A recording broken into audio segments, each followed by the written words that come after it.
Hello everyone, Carol Garrison with Carol's Creative Escape. Today's Thursday tip is all about paper storage. Today I'm showing you the different things that I use to store my paper, whether it's my 8.5 by 11 or 12 by 12 paper or my paper scraps. And so I want to just start by showing you how I store my full sheets of cardstock.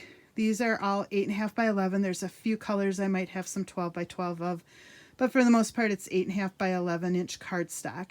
However, I can store 12 by 12 in each of these storage units. So I have a Kallax cube system, and then I've purchased or primarily received as gifts, these Stampin' Storage paper holders. I absolutely love these paper holders. It's made all of the difference in the world for me to be able to keep myself organized and know what I have on hand and actually put things away when I'm done with it. For the most part, I'm not there yet, but I'm closer than I've ever been. So I store my paper colors by the color groups that are in the catalog and actually list them in the same order that our catalog has them. So I start with my neutrals, I go over to my brights, my subtles, the regals, and then the two sets of in colors that are current. And so that's how I store those pieces of cardstock. Down below, I have two more of these units that store my 12 by 12 paper. The box on the left holds my designer series paper. Right now it's looking a little empty because we're at the end of a calendar year, catalog year, not calendar year. And so I've pulled out my retiring product and I'm making room for new product to come in. The box on the left will hold foil paper, watercolor paper, glimmer paper, vellum, window sheets, some of that specialty stuff. It's not designer paper, it's not cardstock, but it keeps this all at my fingertips. So again, that's how I store my full sheets of paper, is just in these units and by color group. Just way too anal to do the rainbow coloring, even though it looks so pretty when I see it set up.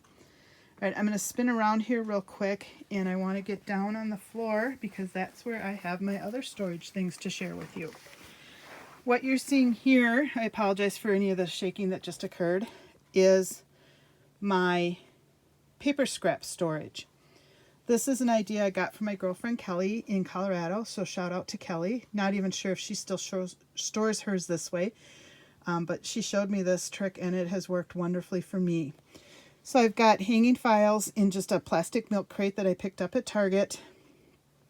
My hanging files in the front, I've got my colored folders, which these are all in colors. So that's kind of how I separate them out.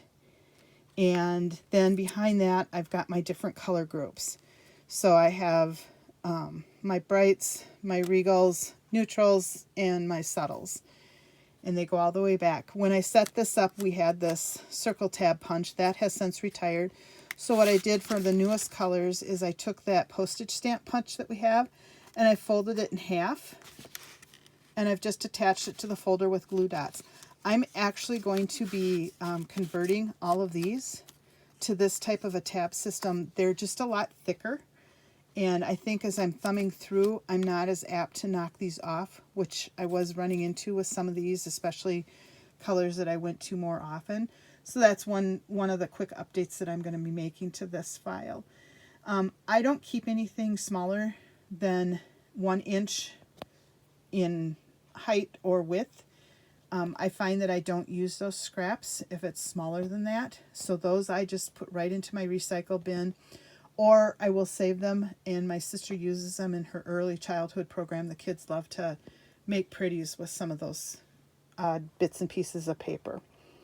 So that's what I do with my scraps. And then whenever I'm not using this bin, it gets stored under my craft table.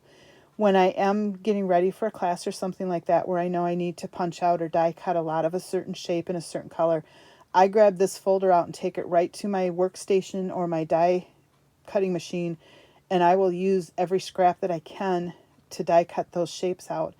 It has cut down on the amount of 8.5 by 11 paper I have to dig into for something like that, and I'm amazed sometimes how much I can get out of the scraps that I've got. So that is my scrap paper storage tip.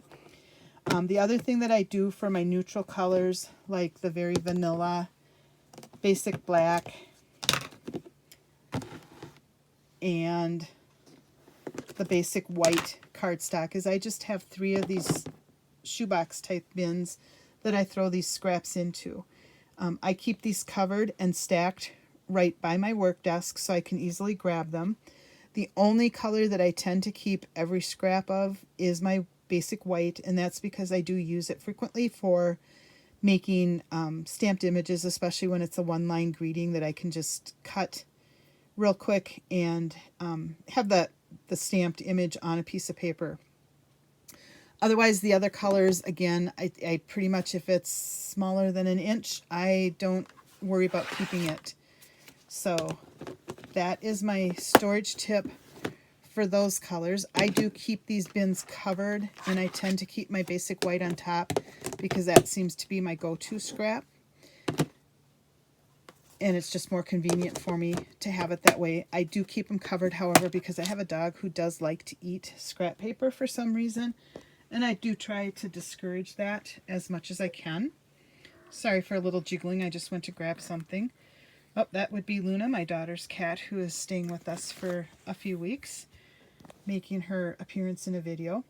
The other thing I wanted to share with you real quick is how I store my 6x6 paper. I have a couple of these different boxes. They're all the same size. I got them again at a store. I watch for them to go on sale. It's not uncommon to be able to get them buy one, get one free. I don't like to pay full price for things if I can help it. So I've got these, and what I do is just store my 6x6 paper right in these. And I keep them, for the most part, in the wrappers that they come in. That helps me know what colors I'm working with, but it also protects the paper a little bit more. If I've got little scraps, they tend to just get thrown in and set on top. But I have found that this works very well. It's also convenient for me when I want to go travel somewhere. I can grab some of these bins and be ready to go with some of the designer series paper.